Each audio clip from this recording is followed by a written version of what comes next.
빠른 속도로 저출산이 계속되면서 우리나라의 합계 출산율은 세계 최저 수준인데요. 저출생은 이제 모두가 고민해야 할 문제인데요.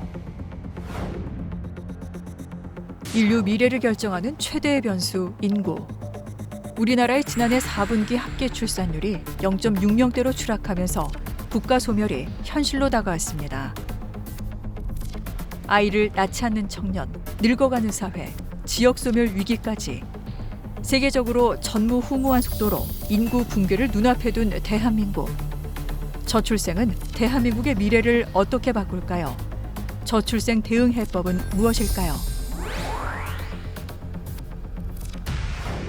요즘 아이를 키우기가 좀 어려운 것 같아요. 소득적인 부분도 그렇고 집을 구한다라는 거 이런 부분들 때문에 아이를 잘 안 낳으려고 하는 것 같습니다. 일적으로 경력 단절되는 부분에 있어서 그런 거에 대한 자기 커리어가 요즘 워낙 중요한 세상이니까 그거에 대해서 끊기는 거에 대한 두려움이 좀 많이 큰 것 같습니다. 여성의 경우는 경력 단절이 되게 큰 것 같고 남자들도 마찬가지로 육아휴직을 자유롭게 쓸 수 없는 상황이어가지고 아이를 낳지 않는 환경이 된 것 같습니다.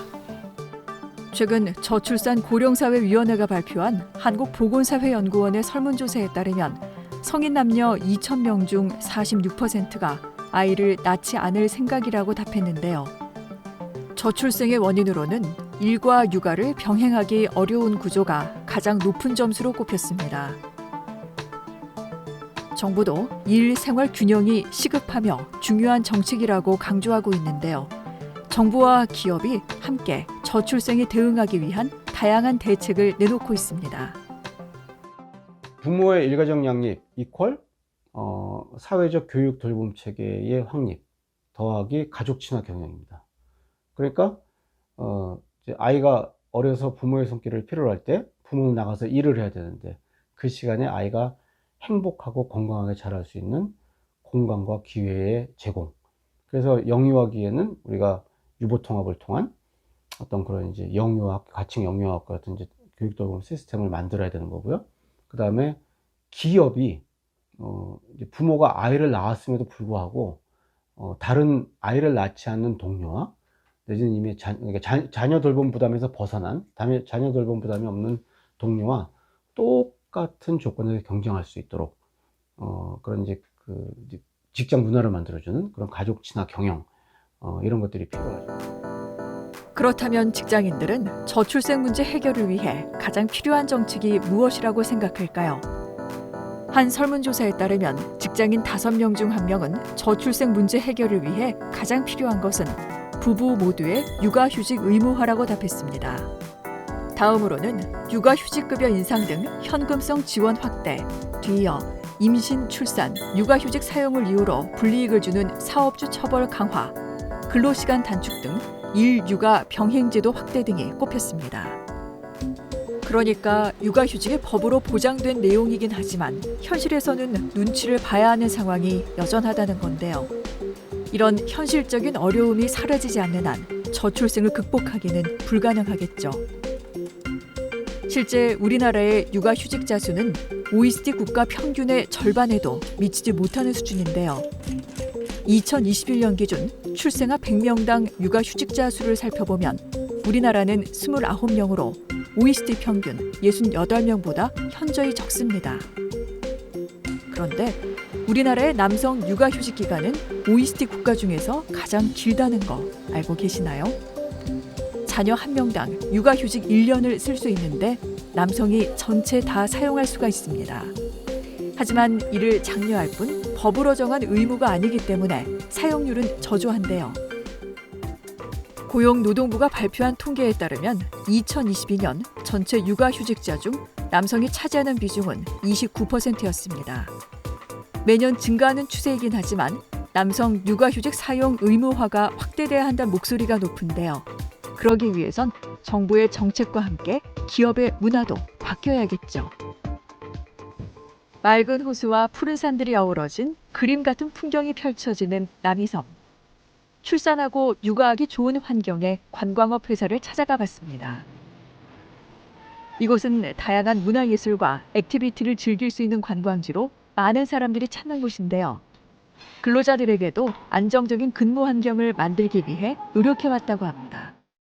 저희는 출산 전후 휴가랑 육아휴직을 연달아서 이제 부담 없이 신청할 수 있도록 자동 휴직 제도를 운영하고 있고요. 그다음에 이제 육아휴직을 마치고 돌아오게 되면 직장 어린이집으로 바로 연계해서 아이를 바로 이제 걱정 없이 돌볼 수 있게 그렇게 운영을 같이 하고 있습니다. 출산 육아 지원 제도를 좀 더 살펴보면요. 임신 육아기 근로시간 단축은 물론이고요. 자동 육아휴직 제도가 마련돼 있어서 눈치 볼 걱정 없이 편하게 육아휴직을 사용할 수 있고요. 유연근무제와 가족 돌봄 휴가를 사용해 육아를 하면서도 어려움 없이 직장에 다닐 수 있습니다. 이곳은 고용노동부가 선정한 출산 육아 지원제도 우수 기업 사례로 뽑히기도 했는데요. 남성의 육아휴직도 어려운 일이 아니라고 합니다. 저는 딸 하나 있습니다. 초등학교 2학년이고요. 육아휴직은 제가 작년 4월에 신청을 해서 3개월 동안 육아휴직을 이용을 했고요. 요 기간 동안 이제 딸이 초등학교 입학하는 시기라서 좀 이제 딸 이제 조율할 수 있는 시간이 충분했던 것 같습니다.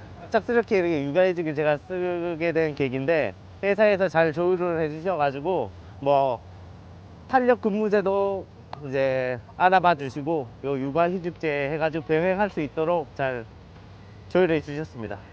회사가 이렇게 해줬으니까 제가 또 와서 이만큼을 해야 된다라는 그런 생각이 있었습니다.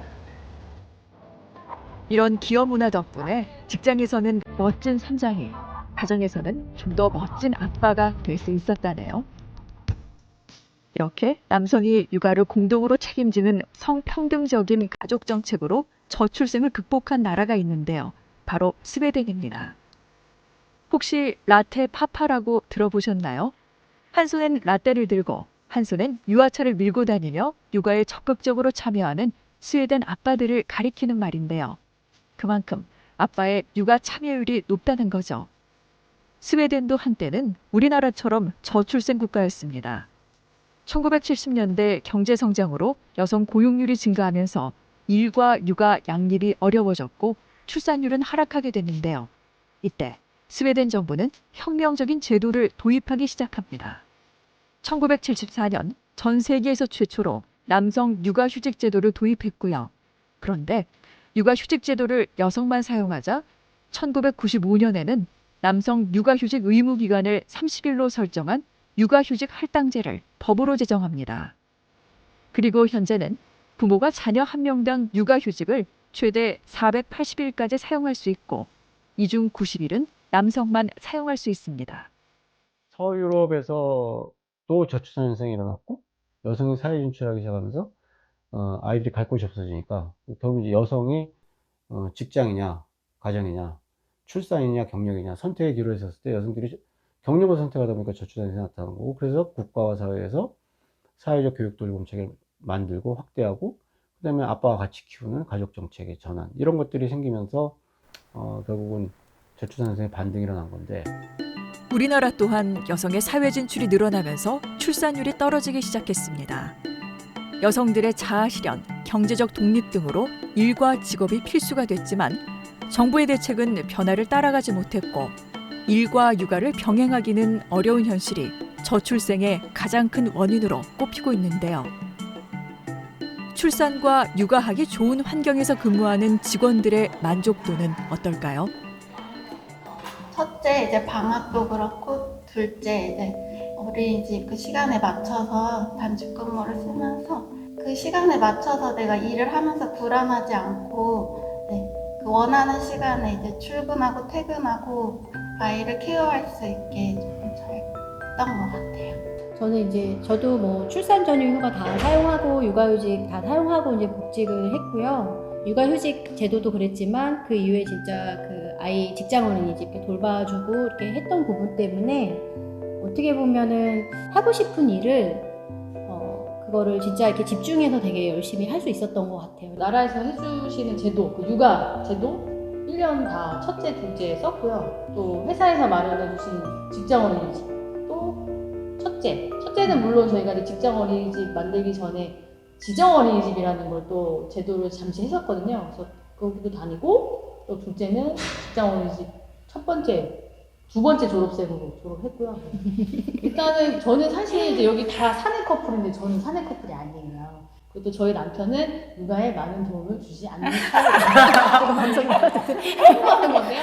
그런 제가 혼자 약간의 독방 육아, 물론 의도했던 건 아니지만 그 독방 육아를 함에 있어서 회사에서 그런 제도들이 저한테 시간적인 물리적인 거나 심적으로 또 제도뿐만 아니고 같이 공동 육아하고 있는 지금 먼저 같이 했던 또 같이 도움을 받고 있는 직원들이 한테 제가 저희 아이도 맡기고 또 저도 맡겨 받으면서 마음의 도움을 받았죠. 그게 제일 커요. 출산, 육아에 대한 적극적인 지원은 직장 어린이집이 완성되면서 마지막 퍼즐까지 맞춰졌습니다. 2017년부터 지역 어린이집을 선정해 위탁 보육을 실시해 왔지만 직원들이 조금 더 마음 편하게 아이를 맡기고 일을 할 수 있도록 2021년에는 직장 어린이집을 열었습니다. 안에서 직장 어린이집이 있고 그 전에도 지정 어린이집에서도 주말에 봐줬어요, 아이를. 그렇기 때문에 둘 다 출근을 해도 아이를 맡길 수 있는 곳이 있기 때문에 주말에 출근을 할 수 있게 됐고, 그리고 또 이제 아이가 이제 첫째가 학교를 가게 되면 또 둘째를 또 보기가 어려운데, 또 이제 단축근무를 사용해 주니까 이제 학원에서 갔다가 오는 시간을 맞춰가지고 또 집에 가면은 또 아이를 딱 학원 시간에 맞춰서 할 수 있었고, 그게 또 남자 직장 어린이집이 없었거나 단축근무를 사용하지 못했으면 아마 또 고민을 했었을 거예요. 근데 이제 그런 것들을 회사에서는 충분히 배려를 해주기 때문에 또 직원들의 분위기도 그런 거를 또 인정해주고, 또 아이들도 또 남이 서면 또 같이 와서 같이 일하는 삼촌 이모들을 또 잘 알아서 또 그런 것들도 서로 이해를 해주고 배려를 해주다 보니까 또 이렇게 가족같이 좀 지내는 회사 분위기가 있는 되게 큰 도움이 되는. 결혼 11년 차인 한재성, 양혜선 사내부부. 퇴근하면서 아이 하원을 하기 위해 직장 어린이집으로 향합니다. 조금 씻다가 젖어가지고 다 익었네. 이만큼 뜨끈해졌어? 인사가 끝났는데 회사 생활이 힘들 때가 많을 텐데 그래도 직장 어린이집이 있으니까 아기를 진짜 마음 놓고 맡기고 이렇게 퇴근할 때 같이 집에 가고 하는 게 좀 안심되고 아이도 그래서 잘 맡길 수 있는 것 같아요. 일할 때 마음이 편하고 이제 아이 걱정이 조금 덜 되는 것 같아요.